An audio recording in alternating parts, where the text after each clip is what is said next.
I have consistently said on this channel that Bryan Kohberger's defense team using the alibi that he was out by himself driving around at night wasn't necessarily the best alibi to use.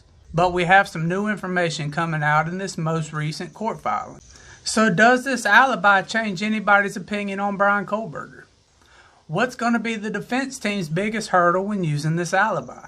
Is this alibi legitimate or is it nonsense? Because Ann Taylor's fired a real legitimate shot at the state. And was I wrong to say that this alibi was going to be a problem for Bryan Kohberger and his defense team? Well, that's exactly what we're going to talk about today. And if an open conversation is something you prefer, then this is the place for you. Welcome to The Point, so let's talk about it.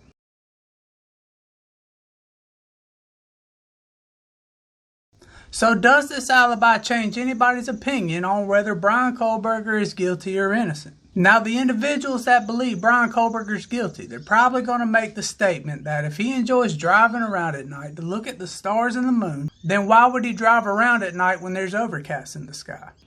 I've also heard individuals make the statement that if he's driving around at night to go to this park, then he's picking a time frame in which this park is closed. But it seems to me that the most common response to this particular alibi is the individuals making the statement, why does he need discovery evidence when it's his own alibi?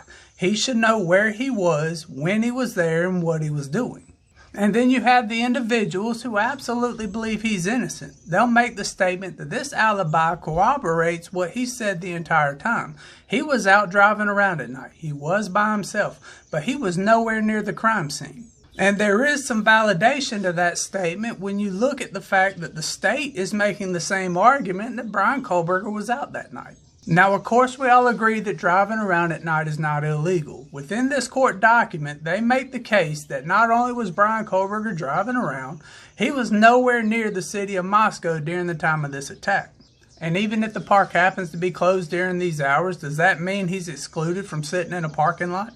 So it seems to me, even given this new information, whether you have drawn a hard line for guilt or a hard line for innocence, this isn't going to necessarily change your opinion. But what is the biggest hurdle Bryan Kohberger's defense team is going to have to overcome when using this alibi? And if you like what we're doing here, hit that like button and leave a comment down below. Because doesn't a portion of this alibi require some sort of testimony? And what I mean specifically is the defense team is making the case that Bryan Kohberger does this frequently. They had said that he was an avid runner and an avid hiker. And since his workload increased, all he could do right now was drive around at night by himself to decompress. Now, since there's nobody with him to corroborate this at all, would that not require Bryan Kohberger to testify? Because if he's not going to speak on this, who else is going to get on the stand and say, yes, this is true. I'm with them on these nighttime drives, or I was with them on this hike at the park, or I went jogging with them all the time. And I almost wonder if the defense team is setting up the possibility for Bryan Kohberger to take the stand. Because up until now, he has stood silent and he's not saying a single thing. But you would think for them to have this type of alibi, somebody else is going to have to get up there and speak on his behalf. Because when you're talking about a solid alibi, would you not want eyewitness testimony along with some type of corroborating evidence?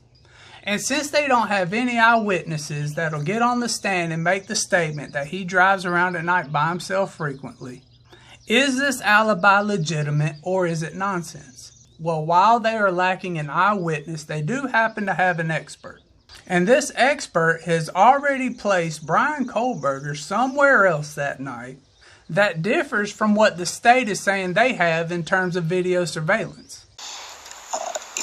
I mean, to be honest, you're going to have to trust us on that at this point because we're not going to release why we think that. So the idea that this alibi is complete nonsense isn't necessarily valid when you look at it. Now, while some have got on this platform and other platforms and made the statement that he should not need discovery to come up with his own alibi, and the fact that the defense team is doing this proves they are fabricating an alibi out of thin air. But you have to understand that an alibi says that an individual is at a specific place at a specific time doing a very specific thing. And you need to remember, Bryan Kohberger's alibi was never that he was at a specific place at a specific time doing a specific thing. His alibi was, at the time of this incident, I was driving around. So there is a portion of this discovery that the defense is going to need to validate their own statements that Bryan Kohberger was driving around at night.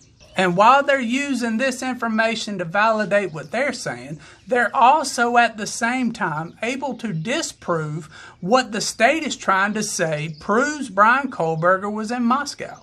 And when you actually look at it, the way they formed this alibi uses the same evidence the state is using against the state themselves. So in a roundabout way, anybody who is trying to say that this alibi is nonsense and none of this information is valid is at the same time saying that a large portion of what the state is saying proves Bryan Kohberger was at this particular location is equally invalid.